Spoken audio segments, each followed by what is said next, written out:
بسم اللہ الرحمن الرحیم۔ زنا ایک بہت ہی بڑی لعنت ہے۔ زنا کی بے شمار اقسام ہیں۔ جیسا کہ ایک مرد کسی عورت کے ساتھ بدکاری کرے تو یہ زنا کہلاتا ہے۔ اگر مرد کسی عورت کو چھو لیتا ہے، وہ عورت اس کی بیوی نہیں ہے تو اس کو بھی زنا کہیں گے۔ اس طرح کسی غیر عورت کو دیکھنے سے آنکھوں کا زنا ہوتا ہے۔ زنا کرنے والے کو دنیا میں ہی سزا بھگتنا پڑتی ہے۔ اس کے ساتھ ساتھ آخرت میں بھی اللہ تعالیٰ نے زنا کرنے والے کے لیے سخت سزا مقرر کی ہے۔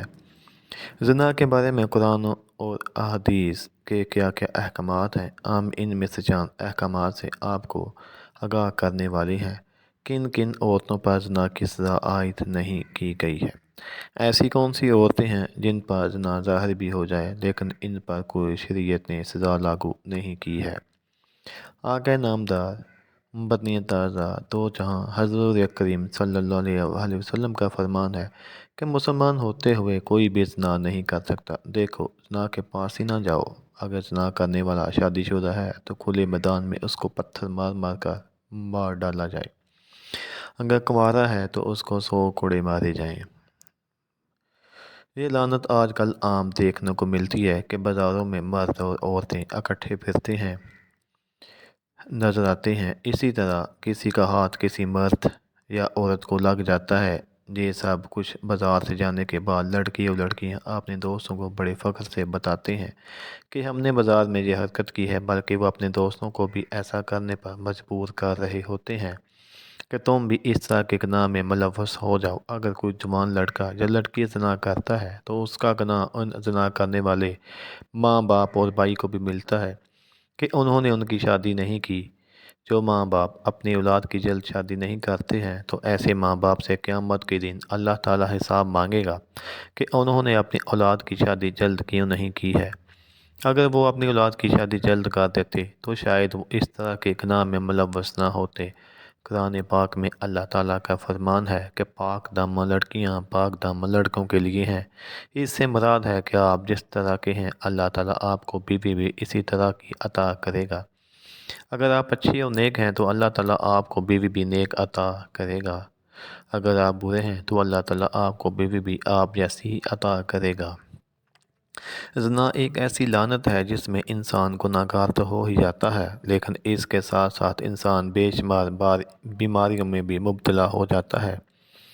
مثلاً ایڈز، کینسر جیسی بیماریوں میں زنا کرنے والا مبتلا ہو جاتا ہے۔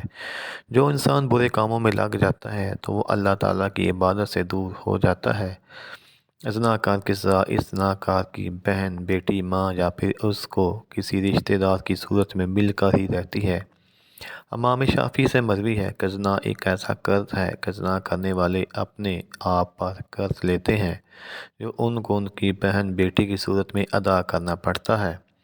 اس کا مطلب یہ ہے کہ جو بھی زناکار ہوتا ہے اس کی بیٹی یا پھر بہن بھی زناکار ہوتی ہے، ان سے بھی کوئی بدکار کرتا ہے۔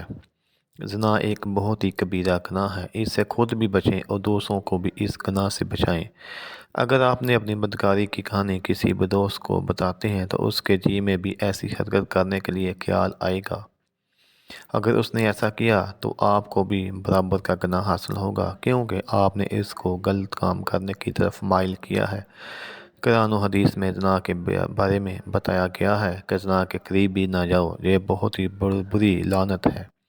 یہ بے حیائی اور بہت ہی برا کام ہے۔ اللہ تعالیٰ فرماتا ہے کہ زنا کرنے والوں کو 100 کوڑوں کی سزا دو، چاہے وہ عورت ہو یا پھر مرد۔ اللہ تعالیٰ کے نبی حضرت محمد صلی اللہ علیہ وسلم کا فرمان ہے کہ زنا کر عورت اور مرد کو سنسار کر دیا جائے، یہ اللہ تعالیٰ کی طرف سے ان پر مقرر کی گئی سزا ہے۔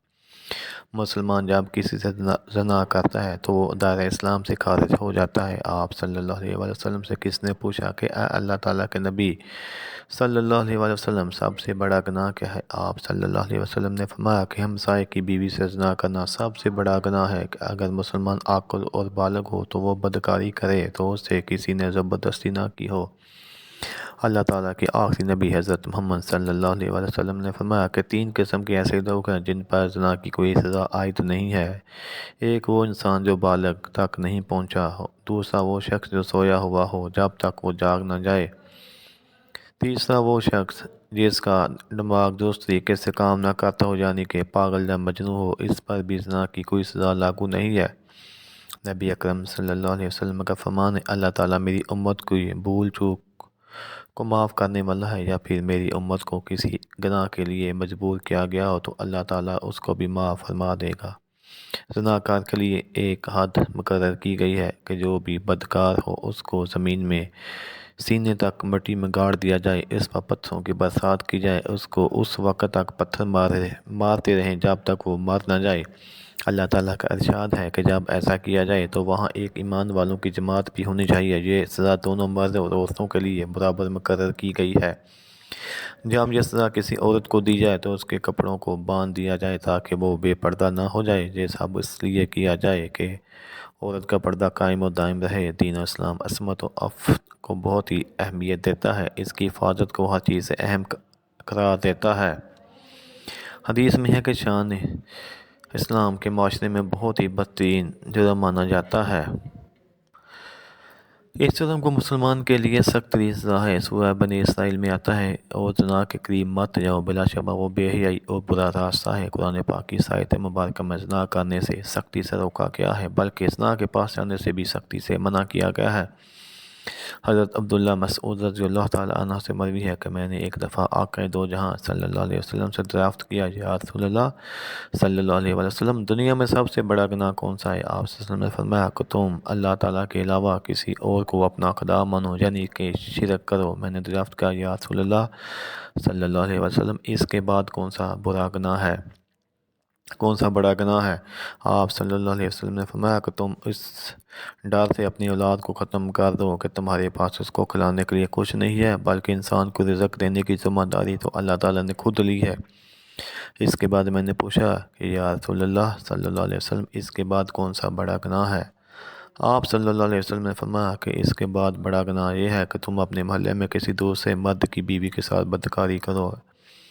اسلام کے شروع میں مسلمانوں کے لیے زنا کی سزا یہ مقرر کی گئی تھی کہ شادی شدہ بندے کو ساری زندگی گھر میں کسی کمرے میں بند کیا جائے۔ اگر کوئی کنوارا لڑکا یا پھر لڑکا زنا کر لیتا ہے تو ان کو زنجیروں میں باندھ دیا جاتا تھا، یا پھر ان کو کوئی چھوٹی موٹی سزا دے کر معاف کر دیا جاتا تھا۔ قرآن پاک میں اللہ تعالیٰ فرماتا ہے کہ اور جو عورتیں زنا کریں تو ان پر 4 مردوں کی گواہی طلب کرو، پھر اگر وہ گواہی دے دیں تو ان عورتوں کو گھروں میں بند کر دو تا وقت ان کو موت آ جائے، یا اللہ تعالیٰ ان کے لیے راستہ بیان کر دے۔ اور تم سے جو لوگ زنا کریں تو تم ان کو ڈانٹ ڈپٹ کر ایسی اذیت پہنچاؤ، بس اگر وہ توبہ کر لے اور ٹھیک ہو جائیں تو ان کو کچھ نہ کہو، بے شک اللہ تعالیٰ توبہ کو قبول کرنے والا اور بہت رحم کرنے والا ہے۔ اللہ تعالیٰ سے دعا ہے کہ اللہ تعالیٰ ہم سب کو بدکاری سے بچائے، آمین ثم آمین۔ ماشاءاللہ، جزاک اللہ۔ اگر آپ نے چینل کو سبسکرائب نہیں کیا تو سبسکرائب کر لیں تاکہ آنے والی ہر ویڈیو آپ تک جلد از جلد پہنچ سکے۔ اللہ حافظ۔